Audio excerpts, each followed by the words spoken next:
First at 11 tonight, a Portland woman living near the city's ICE facility has filed a lawsuit asking a judge to compel the city to enforce noise codes as protests continue at that building. Fox 12's Michaela Armstrong has more on how this lawsuit is going and how neighbors feel about the situation.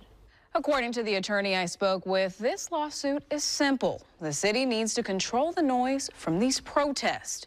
Some residents agree. Others think there are other ways to make that happen. It's shrill and bells and whistles and air raid siren sounds. This is some of the noise attorney Julie Parrish says her client Cloud Elvengrail has been enduring since protests erupted outside the ICE building near her home. Now Elvengrail has filed a lawsuit against the city, asking a judge to compel officials to take action on the excessive noise that she says was so loud it caused her ear to bleed.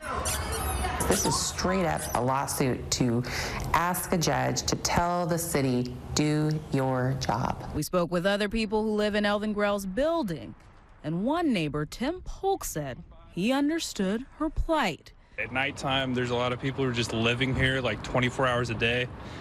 And it's been like a month and a half now, them just screaming, using megaphones, and they have air horns going on, and they'll I've tried talking to people and they just start screaming at me. It's like just super aggressive, really inconsiderate of the neighborhood. Polk says there is a fear in the neighborhood amid the protest, and he says that fear caused him to decide to get a taser to stay safe.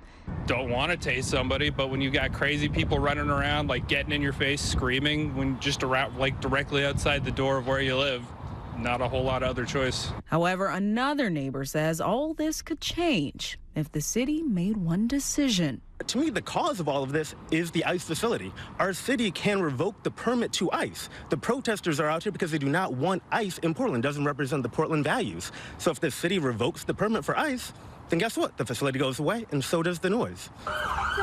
We reached out to the mayor's office for a response to the lawsuit, but we were told the city declines to comment. As for whether Portland can simply revoke ICE's permit, Fox 12 Investigates asked City Councilor Angelita Murillo that question earlier this month. She told us she's working with the city attorney to determine if the permit has been violated. They do need to be standing by the agreements of the permit, and if they haven't done that, then that needs to be a discussion to have with council as a whole. Parrish says her client has asked for an expedited hearing and hopes to have the hearing for this case as soon as possible. In studio, Michaela Armstrong, Fox 12 Oregon.